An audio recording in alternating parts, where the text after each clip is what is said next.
또 근데 국민들의 마음을 또 춥게 하는 뉴스부터 저희가 좀 시작하게 되는데 그러니까요.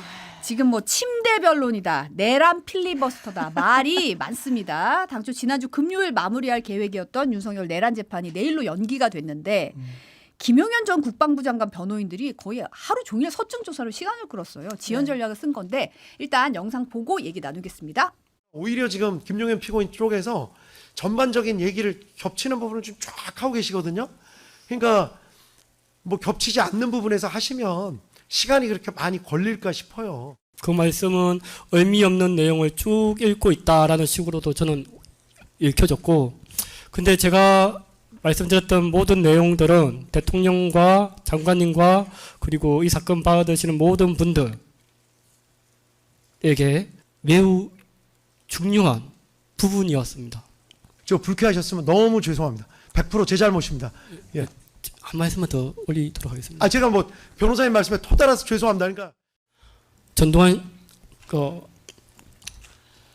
역사적인 임무를 통해서 계엄을 하겠다? 그거는 불가능한 내용입니다.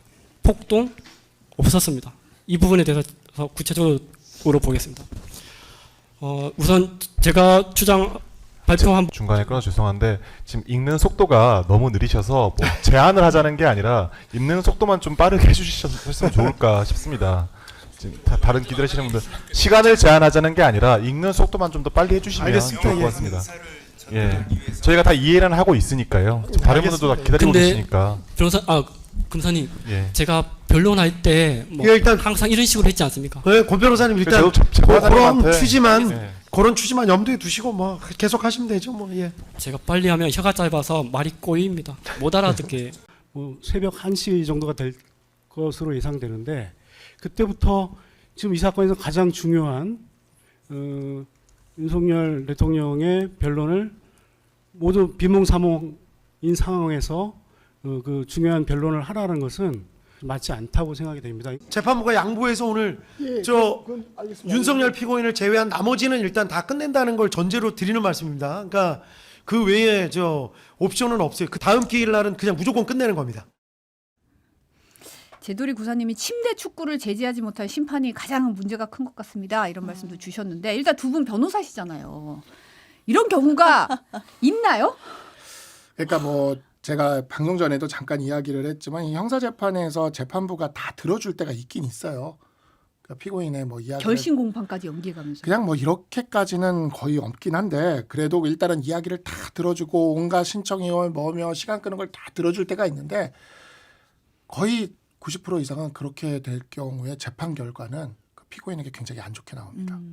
90% 이상은. 그러니까 판사가 그 정도 심증을 갖고 있을 때 너 하고 싶은 거 다 해봐라 할 때 이렇게 하는까지는 아니지만 그냥 정말 좀 피해자 대리인이나 이런 사람 입장에서 보기엔 속 갑갑하게 이렇게 사건을 이렇게 끄는 경우들이 있기는 있어요. 그래서 저는 이 경우에서 어느 정도 직연 판사의 좀 심증이 드러났다라는 생각은 듭니다. 지금 별사타님이 이제 한국 사람한테는 이런 걸 보면 이렇게 답답하고 속 터지잖아요. 맞아요. 예. 아이고 답답하다 이렇게 댓글 남겨주셨어요. 근데 이게 결심 공판이었잖아요. 결심 공판이 뭐냐면 다 아시겠지만 형사 재판에서는 결심 공판이 마지막 재판일이에요. 그날 이제 구형도 하고 피고인들 최후 진술 다 받은 다음에 이제 선고만 남는 그런 절차거든요. 이런 절차를 하루 안에 다 못 끝내가지고 막 밤 12시가 다 될 때까지 안 돼가지고 하루를 더 잡는다? 저 처음 봤어요. 일반적으로는 뭐 아시겠지만 일반적인 형사 피고인들 사건은 결심 30분? 길면 1시간? 정말 쟁점 많으면 1시간 조금 넘나요? 이렇게 돼요. 대부분은 서면으로 미리 제출하고 그날은 뭐 피고인이 뭐 할 말 있으면 최후 진술 정도 하고 이렇게 끝나는 경우가 많지 무슨 결심 공판을 이렇게 합니까? 일반적으로 결심 공판 절차는요. 뭐 피고인들이 서증 낸 게 있어서 서증 조사하는 경우 있고 그다음에 이제 검찰이 구형하고 뭐 변호인 뭐 피고인 최후 진술하고 뭐 변론하고 이러는 과정인데 지금은 구형까지도 못 가고 피고인들 서증 조사만 이렇게 시간을 끈 거거든요. 특히 지금 피고인이 윤석열 피고인까지 해서 총 8명이었는데 그중에 김용현 전 장관만 거의 뭐 점심시간 합하면 10시간 반을 혼자 끈 거예요. 서증조사, 그다음에 최후 뭐 최종 변론 이런 걸 한다면서 이게 사실은 말이 되나요? 그러니까 이거는 그래요. 좋아요. 형사재판의 취지가 또 피고인의 방어권 보장해야 되니까 할 말 있으면 방어권 보장해야 된다는 건 맞는데 이 방어권 보장이라는 이 제도를 악용해서 피고인들이 재판을 지연하고 있다라고 볼 수밖에 없는 거고 그리고 더 나아가서 가장 큰 책임은 재판부에 있죠. 이게 우리가 방송을 해도 진행자분이 계시면 만약에 여기 와서 어떤 패널이 주제와 전혀 상관없는 오늘 아침에 제가 뭘 먹었고요. 점심에 뭘 먹을 건데 저녁에는 뭘 먹을 거 이런 얘기를 하고 있으면 제지를 해야 되잖아요. 질문은 그게 아닙니다라고 그렇죠. 얘기를 하죠. 발언권은 충분히 보장되겠지만 이 주제에 맞게 해달라고 할 수 있는 건데 마찬가지로 글쎄요. 그 결심 공판에서 했던 이야기들 보면 피고인의 방어권을 보장하는 것과 직접적 관련 없는 발언도 많았고요. 그전에 했던 얘기들 계속 반복하는 얘기들이 많았는데 그런 거는 당연히 적극적으로 소송 지휘를 하고 재판을 지휘를 해야 되는 것이었는데 그냥 두고 10시간 반을 그걸 끌고 있다. 글쎄요. 진짜 복장 터지는 일이었고 이러다 보니까 결심 공판 일을 하루 더 잡을 수밖에 없는 거는 전 지기현 재판부가 자초했다고 생각합니다. 저는 사실 이제 주장을 저희가 여기 영상으로 만들지도 않았어요. 너무 궤변들이 많아서 심지어 뭐 비상계엄 저지한 시민들이 폭동을 일으킨 거다 뭐 이런 주장까지 하고 이러다 보니까 뭐 주요신문 사설에서 이거 결론이 아니라 사실상 깽판 친 거다 뭐 이런 지적까지 있었거든요. 뭐 그러다 보니까 이제 뭐 필리버스터 이런 얘기 내란 필리버스터 얘기도 나오는데 지금 보면 이게 전략적이었다는 거예요. 이하상 변호사가 유튜브 방송에서 해야 할 일을 완수했다. 우리가 시간을 확보해줘서 대통령 변호인단이 매우 감사한 상황이다. 뭐 이 권우현 변호사가 말 빨리 하면 혀가 짧아서 말이 꼬인다 한 데 대해서 너무 멋있다. 얼마나 멋있냐. 너무 자랑스럽다. 훌륭하게 잘했다라고. 이제 국민들은 복장이 터지는데 자찬을 막 하더라고요. 이게 그러니까 지연을 하겠다는 거 자기가 본인들이 지연 전략을 썼다는 거 인정한 거잖아요. 그러니까 사실 아무런 실익이 없어요. 그러니까 이 혐의 같은 경우에 유죄가 인정된다면 사형 또는 무기인데 우리가 일반적으로 봤을 때 형량이 예를 들어서 뭐 10년이다 20년이다 이렇게 되는 경우가 있다고 했을 때 10년 20년이라고 했을 때 미결수일 때랑 기결수일 때 수형자의 처우가 좀 달라지는 게 있습니다. 근데 미결수로서 구속됐던 그 기간은 형이 선고된 다음에 합산이 되는 거예요.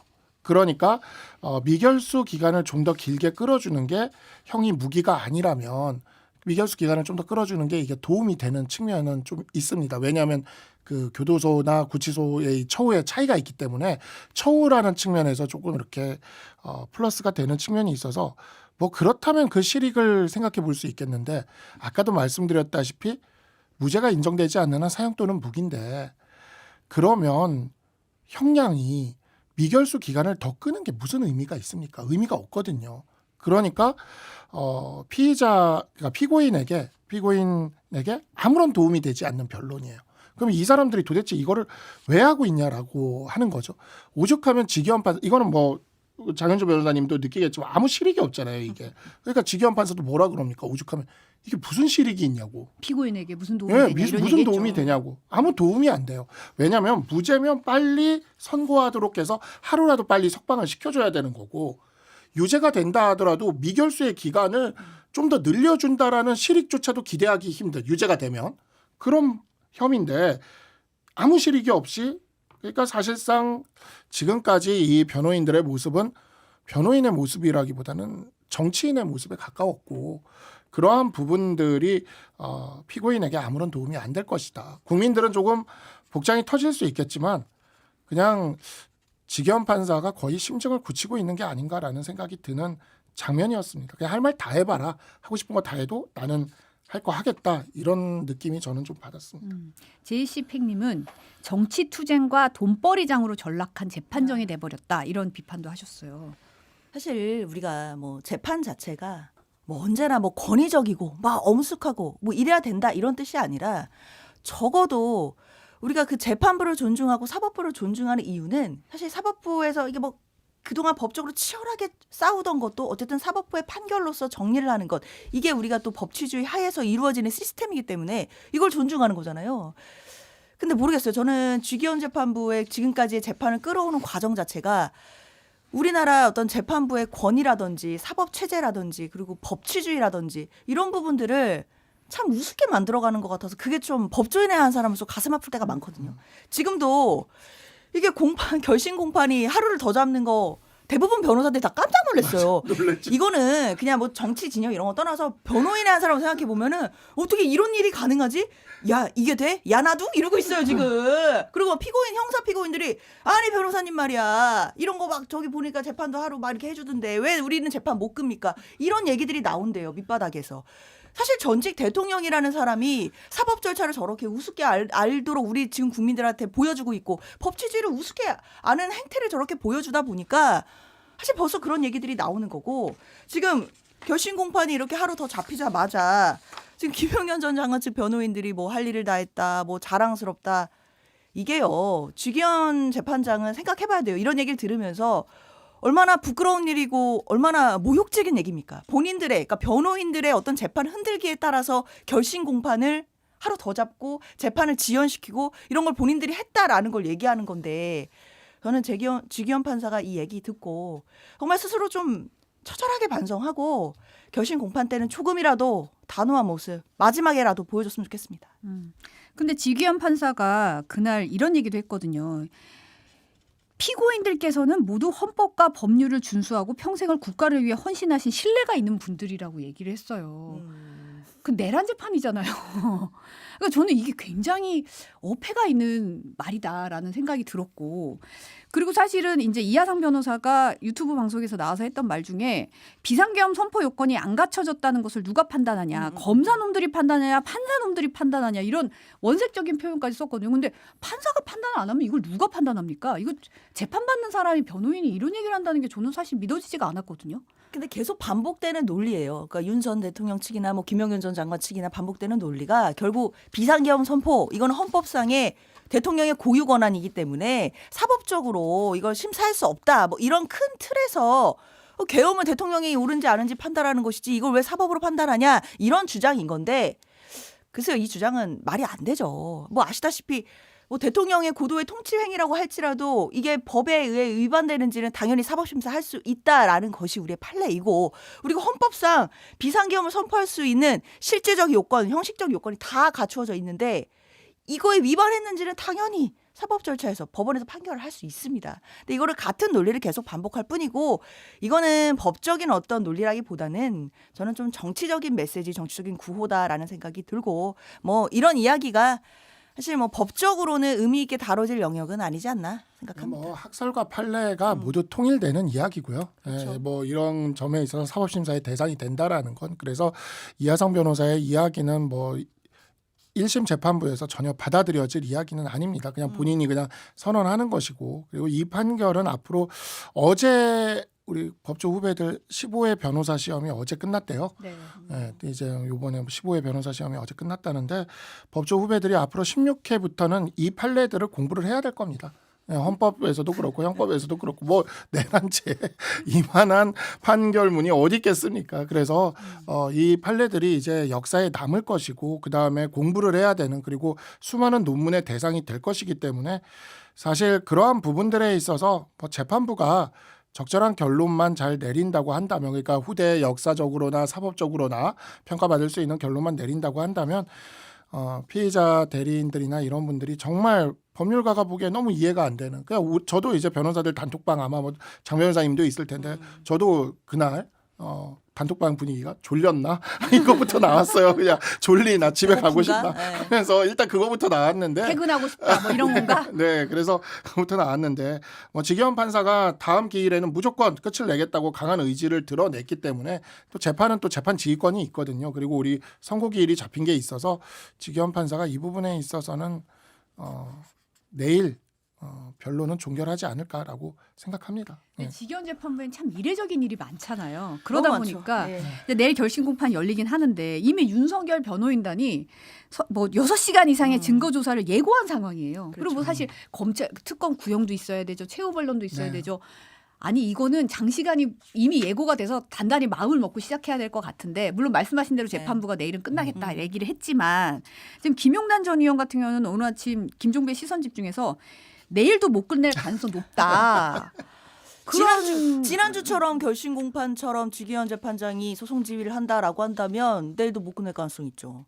그러니까 지난주에도 사실은 그걸 다 방임하고 그냥 둔 거죠. 사실상 지휘를 했다고 보기 어렵습니다. 너무 길어지면 적당한 선에서 끊고 서면으로 내라고 한다든지 방법이 있어요. 그리고 계속해서 반복되는 뭐 어떤 주장이라든지 이런 부분들을 반복했으니까 그만하라고 한다든지 아니면 시간을 제한해 준다든지 얼마든지 재판장이 소송 지휘를 할 수 있는 재량이 있음에도 사실 저는 안 했다고 봐야 된다고 생각하거든요. 거의 그냥 뒀죠. 그러니까 두니까 필리버스터가 있었던 건데 근데 만약에 내일도 지금 윤 전 대통령 측에서 뭐 서중조사랑 이런 거를 6시간을 가능성 얘기했다는데 그게 지난주 기준이잖아요. 지난주 피고인 8명이 서중조사 관련된 변론을 해야 될 때 6시간 얘기한 거니까 근데 단독 무대가 됐잖아요. 더 길게 더 준비해보고 더 준비했다. 주말 사이에 더 준비했다 하면서 10시간 하겠다. 이럴 수도 있는데 이때 지기현 재판장이 소송지휘를 적법하게 제대로 하지 못하면 그럼 내일도 장담할 수 없는 상황이 되는 거죠. 그러니까 제발 좀 내일은 소송 지휘를 그러라고 하라고 있는 재판장의 지휘권이니까 좀 권한 행사를 좀 해라. 형사 소송 규칙에 보면은 그 재판이 길어질 경우에 있을 때 재판장은 필요하다고 인정하는 경우 의견 진술을 제한할 수 있다는 조항이 있어요. 그게 소송 규칙에도 있고 실제 우리가 그냥 일반적인 범죄 피고인들 재판 형사 재판을 하게 될 경우에 뭐 좀 길어지는 거나 그러는 거 같으면 재판부가 얘기합니다. 참고 서면 내시라고. 그렇죠. 예, 그러니까 이게 참고 서면이라는 게 뭐냐면 변론 종결하고 서면을 참고 서면을 하나 더 낼 수가 있어요. 그 선고할 때까지. 그래서 참고 서면으로 정리해서 내십시오. 이렇게 하면서 그냥 정리를 하거든요. 그래서 이거는 재판장의 의지기 때문에 그러한 부분에 있어서 내일 뭐 끝낸다고 했으니까 지기현 판사가 내일은 끝내지 않을까라고 기대를 하고 그냥 저는 다 뭔가 모종의 결심이 있어서 다 들어주고 있는 것 같아요. 그냥 모종의 결심이 있어서. 이거는 일부러 판을 까는 거다. 네, 지금 좀 그런 느낌을 저는 강하게 받았습니다. 안 그러면 이게 상식적으로 설명이 잘 안 되는 면이 있어요. 네. 아니 저도 뭐 그렇게 네. 볼 것도 의견 동의하는데 근데 그렇게만 보기에는 지기현 재판부가 사실은 1년 가까이 재판을 그런 식으로 끌어왔거든요. 솔직히 그동안도 침대 재판하냐 왜 이렇게 소송 지연되냐 재판 왜 이렇게 질질 끄냐 내란 재판인데 이런 얘기들이 계속 빗발치게 왔는데 사실 지기현 재판부의 재판 진행 방식 자체는 너무 화기애애한 거 아닌가? 막 이런 이야기들이 있었거든요. 이게 다름 아닌 역사적으로 의미가 있는 내란 사건인데 뭐 우리가 뭐 엄중하고 뭐 엄숙하고 뭐 이런 건 떠나서 적어도 뭐 화기애애하고 뭐 분위기가 밝고 이럴 재판은 아니잖아요. 근데 그런 모습들을 그동안 보여왔어서 이 절차라는 것이 결론도 중요하지만 판결을 해나가는 그 절차의 신중함 또 엄중함 이런 것도 굉장히 중요한데 이런 게 너무 가볍게 치부된 거 아니냐라는 지적은 계속 있어 왔기 때문에 이 모습을 끝까지 지기현 재판부가 보여주고 있다라는 것은 정말 실망스럽습니다. 사실은 뭐 특검 측에 슬픈 표정 하지 마세요라고 아, 하던가 법정이 너무 춥다 법정 춥다고 기사 좀 써달라라고 너스레를 한다거나 그러니까 이게 사실 내란 재판의 엄중함을 봤을 때는 이게 그냥 그렇죠. 뭐 이렇게 좀 그런 모습을 봤을 때 이게 또 생중계가 되다 보니까 클립으로 다 나오잖아요. 네. 남잖아요. 그러니까 그걸 보는 국민들 입장이 아니 이게 이럴 일인가? 라는 의문이 드는 거죠. 그러니까 제대로 이게 판결이 나오는 거 맞아? 그러더니 결심 공판까지 이러네? 라는 이제 분노가 좀 있는 것 같아요. 당연히 있죠. 그러니까 말씀드렸지만 결국에는 언젠가 판결이 나오겠죠. 뭐 내일 결심 공판 될 거고 뭐 2월, 3월에는 선고가 날 거고 판결문이 나올 텐데 판결 결과도 중요하지만 그 결과까지 이르는 그 과정도 굉장히 중요합니다. 이게 역사적인 사건이잖아요. 내란 사건이고 국민들 모두가 상처를 받은 사건이기 때문에 이게 우리 사회의 또 치유와 통합의 과정이 될 수도 있는 중요한 그런 판결이고 선고인데 이 절차를 이렇게 가볍게 보이는 것처럼 갔어야 됐나. 지금 사실은 지기현 판사를 막 성대모사하는 이런 밈들도 막 많아요. 그럴 정도로 아시겠죠잉? 그러니까요. 그러니까 이게 과연 맞냐는 거죠. 그냥 웃으면서 지나가기에는 굉장히 저는 마음 한켠이 씁쓸하거든요. 이게 과연 우리가 이렇게 웃으면서 볼 만한 재판 내용이 아닙니다. 그렇기 때문에 내일 결심 공판만큼은 재판부가 단호한 모습을 좀 보여주시고 엄중한 그리고 엄중한 진짜 논리 정연한 그런 판결을 좀 보여주시라 말씀드립니다. 유현상님이나 이제 침대 재판은 듣다 처음 본다 이런 얘기가 저도 침대 축구는 들어봤어도 침대 재판은 처음 보는데 내일 물론 이제 변호인단에서는 나름 전략을 가지고 오겠지만 이미 노출된 전략이잖아요. 여기에 대해서 재판부가 좀 준엄한 모습을 보였으면 한다는 희망이 있습니다. 자, 이번에는 이제 민주당으로 좀 넘어가 보겠습니다. 더불어민주당 새 원내대표에 3선의 한병도 의원이 선출이 됐어요. 범 이재명계지만 그래도 비교적 개파색이었다는 평가를 좀 받고 있는데 어제 기자간담회에서 이재명 정부 성공을 위해서 절박함에 엇박자, 분열은 한가한 소리다라고 생각한다. 이렇게 선을 딱 그었더라고요. 이제 아무래도 이제 당정 관계에 대한 얘기가 이제 나오니까. 네. 그런데 당내 분위기는 어때요? 뭐 그냥 한병도 원내대표의 말씀 그대로인 것 같아요. 그러니까 일각에서는 또 외부에서는 또는 이제 언론에서는 뭐 당내 계파 갈등이라든지 아니면 당정의 어떤 갈등이라든지 이런 양상에 대해서 뭐 말씀하시는 분들이 계신데 사실 당내에서는 그런 부분에 대해서 뭐 인질하거나 뭐 그렇게 생각하시거나 이런 분들은 많지는 않으신 것 같아요. 한병도 원내대표님 말씀처럼 뭐 당정 간에 그렇게 보이는 면이 있다라고 한다면 그런 건 엇박자라기보다는 약간의 이제 의견 조율 과정이다라고 말씀하셨고 앞으로도 그런 일이 없게 이제 잘 가겠다라고 말씀 주셨기 때문에 사실은 더더욱 통합의 행보로 갈 것 같고요. 지금 일단 원내대표도 뽑혔고 그리고 어제 이제 최고위원도 보궐선거에서 다 돼서 지도부가 제대로 또 다시 새롭게 구성이 된 상황이기 때문에 일단 좀 전열을 정비해서 또 민주당 입장에서는 또 여러 악재들이 있긴 있습니다. 이제 그런 부분들도 다 낮은 자세로 내려놓고 또 국민들께 사죄 드릴 것을 사죄 드리면서 그렇게 또 전열을 정비할 때는 아닌가라고 생각합니다.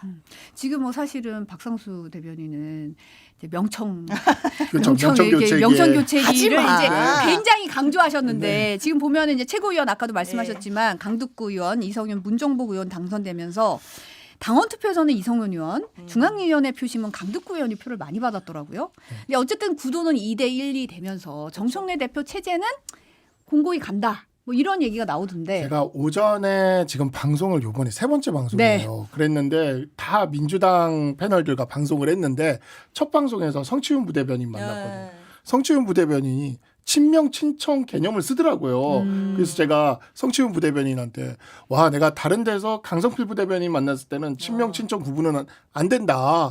모두가 친명이다라고 하던데 드디어 이번에 기점으로 해서 민주당 내에서도 친명 친청을 인정하는 것이냐라고 제가 그 방송에서 바로 물었는데 이후 이동학 최고위원한테 물었더니 다시 이동학 최고위원은 그건 성취훈 부대변인 개인 생각이고 그렇죠. 입장이 아닙니다. 친명만 있다라고 얘기를 하는데 장현주 변호사님 어떠세요?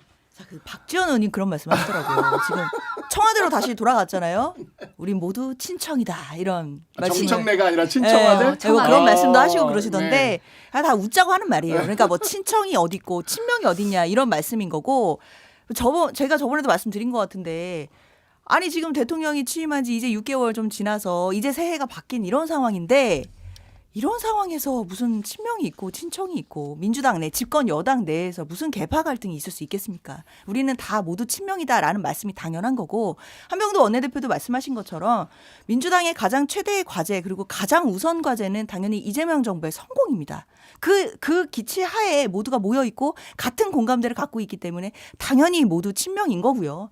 다만 뭐 외부에서 뭐 2대1 구도냐 뭐 이런 구도냐 이런 부분들은 외부에서 보는 시각일 뿐인 것이고 사실 내부에서는 그런 계파색이나 무슨 어떤 계파 갈등이라 이런 거는 저는 전혀 못 느끼는다. 그런데 문정복 의원이랑 이건태 의원을 같은 계파라고 얘기하긴 이상하잖아요. 근데 계파라고 말씀드리는 것도 저는 이상해요. 아니 그러니까 계파로 문정복 갈리는 의원과 것 자체가 이건태 의원은 아닙니다. 확실히 다른 색깔은 있잖아요.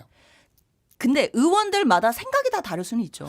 그렇지만 그걸 계파로 나눌 그런 분위기는 당연히 없습니다. 그러니까 저는 이렇게 생각을 해요. 그러니까 문정복 의원이랑 이건태 의원은 뭐 언론에서도 그렇게 평가를 하지 않습니까? 분명히 달라요. 이 바라는 반항, 이 방향성 같은 게 분명히 다른데 저는 그게 이제 친명과 친청이라고 생각을 하고 있고 이번 최고위원 보궐선거의 굉장히 독특한 지점은 실리는 친청이 챙겨갔는데 또 명분은 친명이 가져갔어요. 왜 그러냐면 득표율은 네. 친명 후보가 과반을 넘었습니다. 득표율은. 근데 이 표가르기가 예술적으로 돼서 친청 쪽이 실리를 챙겨가서 최고위원을 2석을 가져간 거죠. 그래서 이게 해석론에 따라서 친명과 친청의 갈등이 저는 더 깊어질 것이라고 생각을 하고요.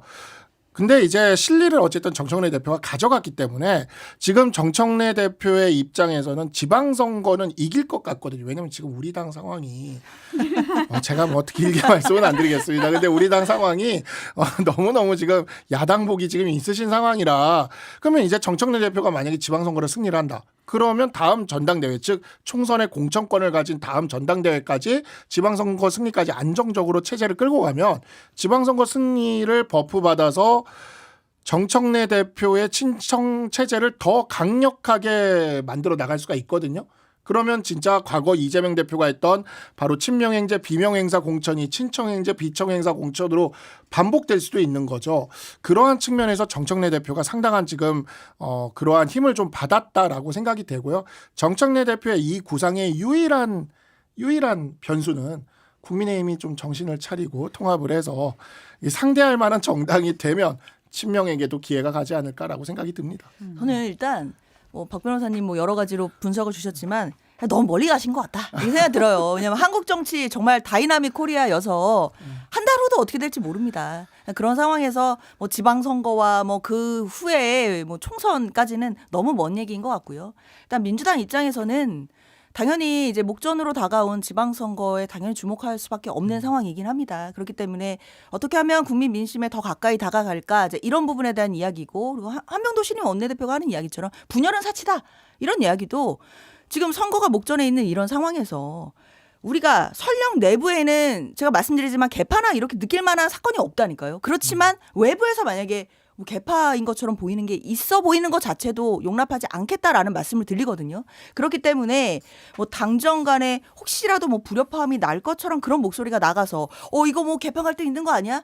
라는 오해조차도 받아서는 안 된다라는 뜻으로 읽힙니다. 그렇기 때문에 좀 통합하고 그런 과정들 우리가 단결하고 이런 모습들을 보여줘야겠다라는 것을 지금 다시 한번 운동화끈 고쳐매는 이런 자세로 말씀을 하신 거라고 저는 생각이 들고요. 그렇기 때문에 지금 사실 그 최고위원 그 결과에 대해서도 박 변호사님 짚어주신 것처럼 절묘하긴 합니다. 그러니까 이게 집단지성의 힘인 것 같아요. 일단 선출되는 결과와 그다음에 그 득표율을 보면 정말 견제와 균형이 무엇인지를 좀 보여주는 정말 예술적인 그런 결과가 나왔어요. 그러니까 이런 걸 보면 개파가 없지만 있다라고 해도 누구의 승리도 아닌 이런 상황을 만들어 주시거든요. 이런 상황에서 우리가 더 잘했으니까 우리가 뭘 할 수 이렇게 목소리를 내실 분들은 민주당 내에 없다고 저는 믿고요. 당연히 원내대표 이야기처럼 분열은 한심한 소리고 우리가 통합하는 모습을 국민들께 당원들께 보여드리겠다라는 말씀드립니다.